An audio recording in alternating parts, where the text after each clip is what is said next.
All right, this is Etienne Marceau with the Sports Inquirer, and we're happy to be joined by Georgia State men's soccer head coach Brett Surrency. Brett, thank you for joining us. We were just talking about this is the most fun time of the year for everybody. Season preview.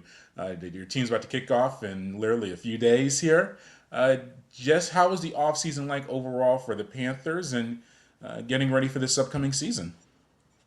Yeah, no, I think we rolled out spring season and spring semester, and the nature of college soccer is then we have to take 4 months off basically of working with our guys. We'll see them around and they'll be in the weight room and maybe doing some stuff with the strength coach, but in terms of us physically working with them, we don't get that opportunity until they report for preseason. So we've had them now. I think we're entering week 3 of preseason. And yeah, it's been exciting. We've got 20 guys returning from that spring semester of our 26 players, so some continuity in there, which has been great.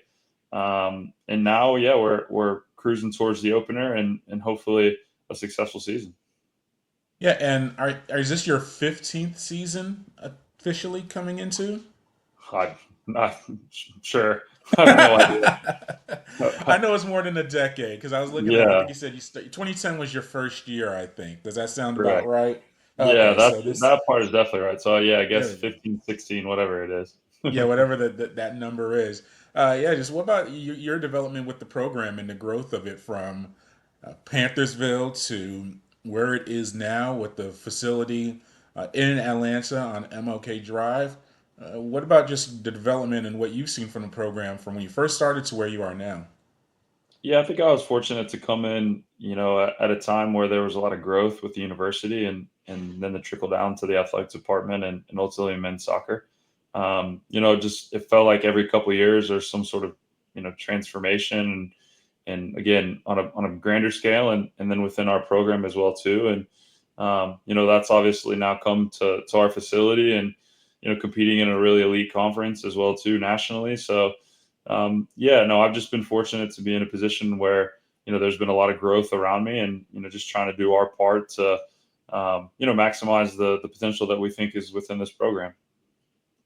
Yeah, and you mentioned the continuity of the program with this, and we'll get a little bit more into the current landscape of college athletics. But to have 20 players from your spring training to return for your fall campaign, that's a pretty significant number. Do you think that'll pay dividends for you, especially this early part of the season, the non-conference portion? Yeah, I hope so. I think we've seen a little bit of a little bit of that greater understanding just because the majority of the guys were here. So some of the things that maybe we needed to spend a little bit more time on, the guys already had a grasp of. So that certainly helps in terms of progressing and moving forward. With some of the concepts that we're trying to get across. But yeah, I mean, I don't think it's ever a bad thing when you're pleased with the group and you have so many of them coming back, and it also helps with the acclimation process for some of the new guys. If there's not as many of them, guys are able to take, some of the new guys or younger guys under their wing and sort of show them the ropes and the expectations and, preach to them the standards of our program. And so, yeah, so far so good. And hopefully it's something that, as the season goes along, we just continue to grow and develop with.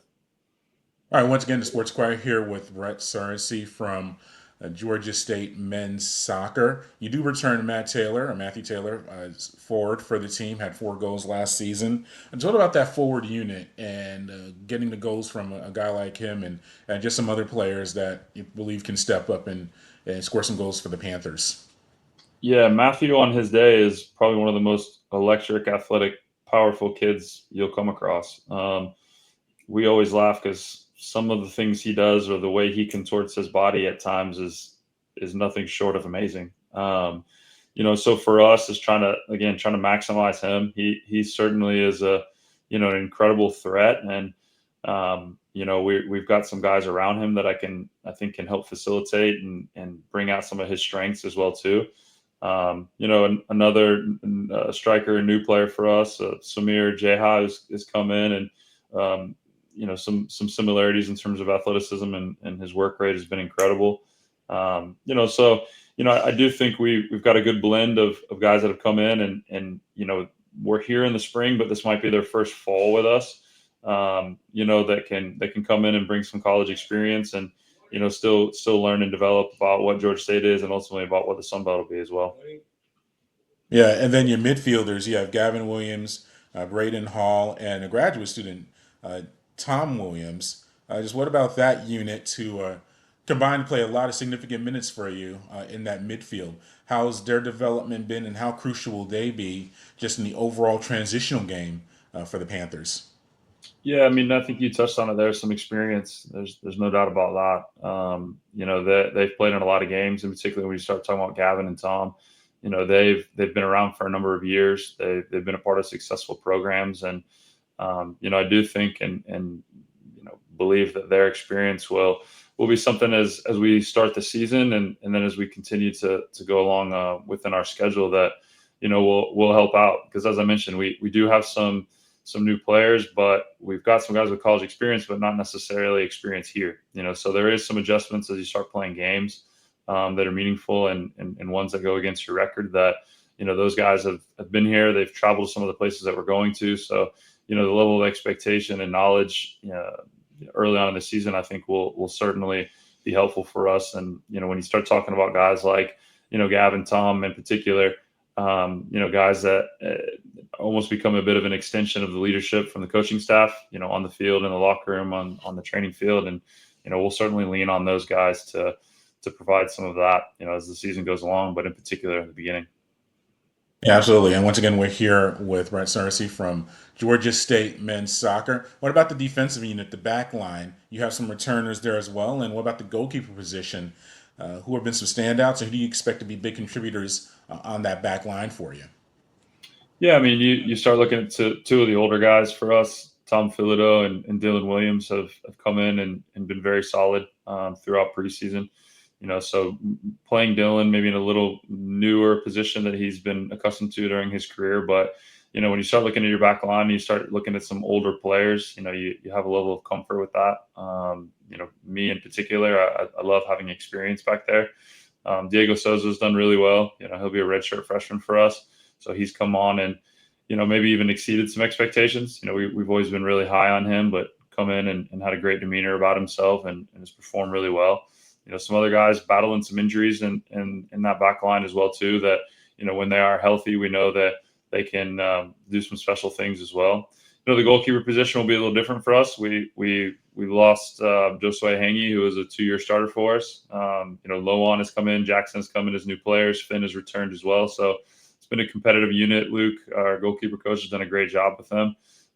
So yeah, we expect when it all shakes out that. We'll have some talented guys back there, some experience back there. And, again, hopefully it'll be something that, when we're out of possession, it's going to be a tough group to break down. Yeah, just overall outlook for this. Once again, Brett Surrency from Georgia State men's soccer. Just overall outlook for this season in the conference. Obviously, it's tough to project because there's so many moving parts. But I mean, once again, it looks like the Sun Belt's going to be a very competitive conference, and you guys, I think, want to be in the thick of that top half and beyond. But just how competitive is that Sun Belt conference for you, and how do you use that just as just motivation or preparation for your year? Yeah, it's incredibly competitive. It's definitely one of the top conferences in the country. So for us, we look at it as competitors that, you want to play against the best. So you have the opportunity, in each every game in conference play to compete against really high level teams.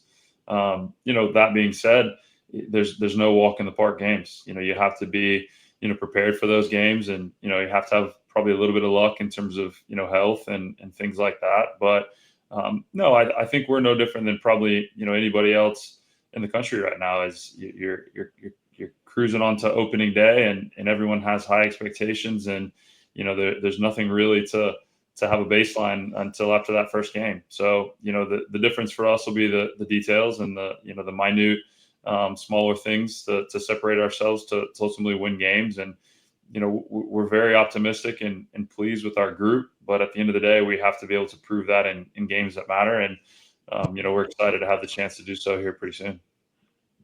Yeah, just wrapping up here with Brett Surrency from Georgia State men's soccer. We'll end with some. Actually, well, before we get to the fun questions, just anticipation level for for the team? I know you're a decade plus now in with the program, but do you still get that excitement for the regular season opener and just seeing your guys out there and the anticipation of a new campaign starting?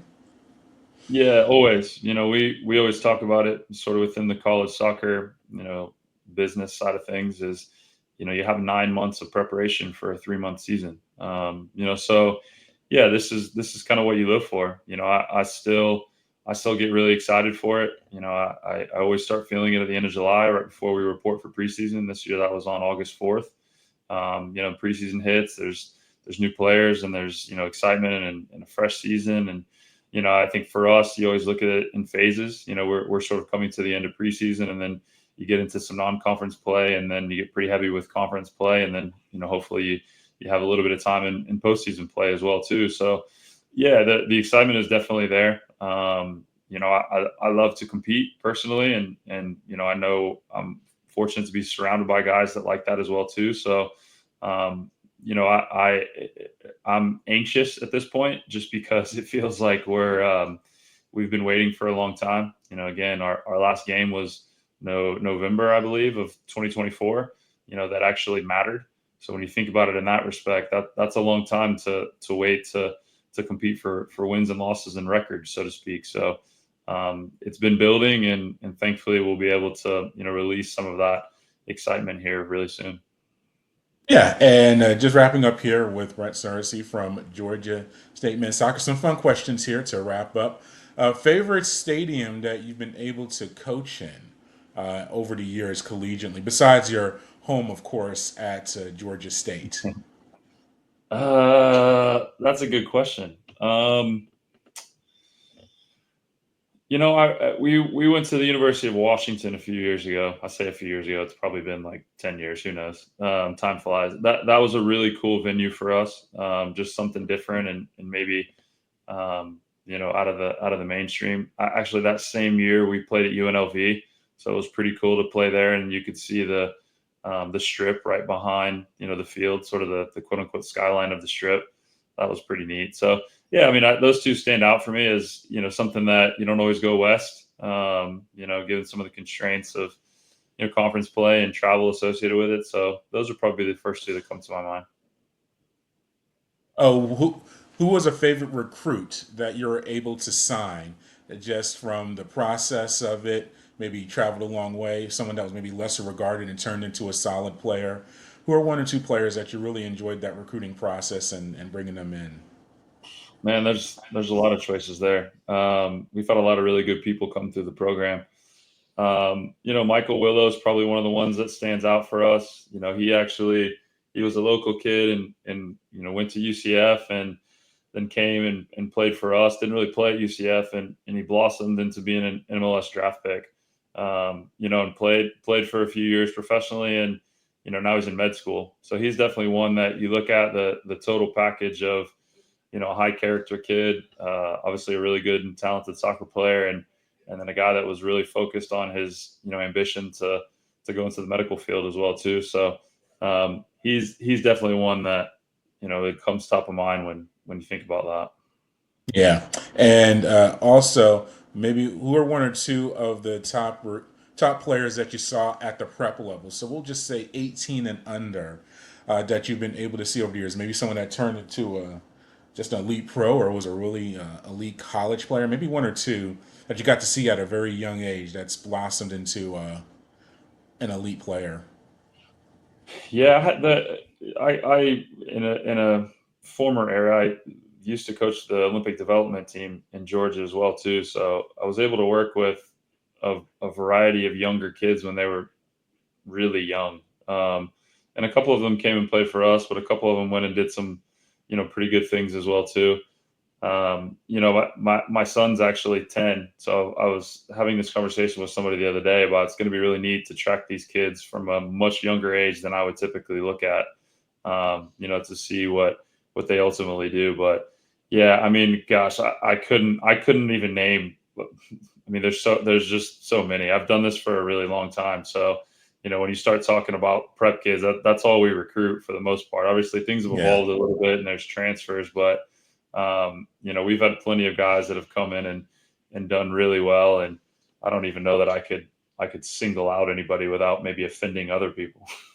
Well, let's ask it this way. What about just the development of the prep game from when you were first looking at, and you mentioned your previous experience before Georgia State to where it is now? Now that you see your son at this level to when you were coaching that level, what's the difference? And just even in the state of Georgia or general? Yeah, the development of the clubs has been, pretty substantial over the. I know I've been in Atlanta now for 20 plus years, so that side of things is, Atlanta's always had really good soccer. I think the development of the clubs and the strength of the clubs and size has grown tremendously. I think when you start talking about the growth of the game in this country in general, that comes with a level of coaching as well too, and knowledge. And when you start thinking about the clubs growing and the coaches within those clubs, growing, whether that be knowledge or experience, that they start passing that down to the next generation. And when I think about where I was as a player versus now some of the things that my son's doing and the places they're going and traveling, while I don't, necessarily think that at all times that's a good thing, it is definitely more, specific and engaged at a younger age. And there just seems to be a lot more specificity and experience in all phases of not just soccer, but all sports. So it is interesting to see sort of the progression in that respect. I was going to ask, and it might tie to it, one thing you would change in the collegiate game, that you've been in it for an established time. I'll ask that still. Is there some one thing that you'd like to change with NIL or just the transfer portal? But is there anything maybe just in the youth development with the soccer game? You mentioned that it's maybe not the best thing. Elaborate on that, and then maybe just any other general overarching things you'd maybe like to see done better. I don't know if it's better. I mean, soccer's a game of opinions, and I certainly have mine, and others will have theirs. I just think at times, in general, with sports, maybe generalizing as sports as opposed to soccer, it gets too specific too quickly. Hmm. Where I have an old school mentality where I grew up and I played a lot of Season, sports for a yeah. long time. And that's not necessarily the case anymore. And sometimes there's pressures from, the different sports organizations to make your sport your primary sport. And I just don't believe in that. Not until a certain age, and have a hard time thinking that kids should focus on a sport before they've even hit puberty, because you don't even know what you're going to What's become. going on? Yeah. Yeah. So I don't love that aspect of it. There's a lot more focus on, winning, and I think there's merit for that, but once you get to a certain age. Yeah, do you like the multi-sport athletes, the guys that you've recruited, and like, okay, you can tell they played a different sport, and it really helps them in their overall soccer development. You Well, can tell, just like, I think it helps them in a variety of different ways. Is one, I definitely think it helps their overall athleticism, and their development as a pure overall athlete. I also think there's an element of there's a mentality associated with spreading out your interests, because if you stick with one thing and that's the only thing that you do, I think you have a greater risk of burnout. And if you get to that point, then it becomes really challenging to want to push through that and continue to improve. And so I do think, and again, I have a different lens maybe now, because I have you have a son in it now, two, yeah. well, I have two younger kids. My I daughter got you. doesn't play soccer, but she does other sports as well too. So Sure. we're my wife and I are constantly trying to look at things just from diversity, and wanting them to sort of spread out their interests, and be well rounded, not just with sports but with other things as well too. All right. On a lighter note, coach, and thank you for that breakdown. I think that's really good for people to hear that from a coaching perspective, because there's some parents or maybe some supervisors that are looking at this. I want to get my player to this pro level or collegiate level, and you're giving a really good reality on that. Lighter note, what's your favorite uniform combination that the team wears? I really like uh, our all black kit. But to be honest with you, the past couple of years, I've really liked all of them: the black, the blue, and the white. I personally am more of a solid. I like it. I like black black, black, or white, or blue, The blue. monotone. You don't like the I like you don't the like I the like the mix up. I like the clean look. Look, at the end of the day, I don't ever vote on it. Others are like, "Hey, we want to wear this," and I'm just like, "Okay, I don't really care." But if you're asking me, I like the top to Yeah. bottom same color. But my response, whenever the question is asked, is met with whatever you think we can win in. Fair enough, and I'm sure there's some superstitions, or maybe you have a good streak with one color combination. I'm sure you could probably pick up on that, or are you not? You don't let the uniform dictate your energy like No, that. I think in my younger years, I might have thought that way, but I sort of threw superstition out the window a long time ago. I'd rather just prepare as best as we can and see where that lands us. Yeah, speaking of preparations, and thank you for your time. I know you're preparing for a match, so we appreciate it. Just two more things. How do you prepare for a match? Has that changed over time? Some players have specific meals, they certain scouting reports, they kind of stretch or have some, they do it before every match. Do you have anything before every match that you like to do? Me I've personally, heard it no, all, so no. I mean, I like to watch film, both of us and of opponents as best I can. You know, I do enjoy preparing that way. But I don't necessarily have anything specific in terms of routine that I do. There's obviously the prep that comes with, understanding your opponent and kind of understanding where your team is at that time. But there's no real routines for me, that I would say like I have to do this. Like I said, maybe in a younger life, but I've tried to get away from that just to have a little bit more fluidity and I guess room for something to go wrong or something different to go in, and then not let that affect my mentality. that's I think a good way to approach it. And then finally, what's the best coaching advice that you've received or even given to one of the players that you have mentored, and maybe something that you carry on for your personal life as well? um, yeah, I think my biggest thing is we have a motto here, and it's gritty, smart, and united. And that has been probably a collection of words that have been spoken to me at some point, as a player or as a coach or through friends or however it may be. And I've always looked at that as that if you can work hard, be intelligent, and surround yourself with community and people that you love, you're probably going to set yourself up to be successful in life. So we try and implement that here, and it's obviously a witty way to use GSU. But at the end of the day, I think if those are some of your core pillars of your life, then you're going to be in a good position to ultimately be successful in whatever path you choose. All right, we appreciate the time, Brett. We know that you're literally about to probably head on to the road to start the season. We appreciate it. Thank you for your time, and hopefully we'll be catching up throughout the year. And just good luck with this first portion of the year. Great. Thank you so much. I appreciate the time. All right, and that was Georgia State men's soccer head coach Brett Surrency. Really good to talk with him as the Panthers prepare for their opening portion of the regular season. As always, to follow everything that we do, head to the mothership, to sportsinquirer.net, premier site for news and notes in the world of sports. You can also head to our social media platforms on Twitter/X, Instagram, and Facebook.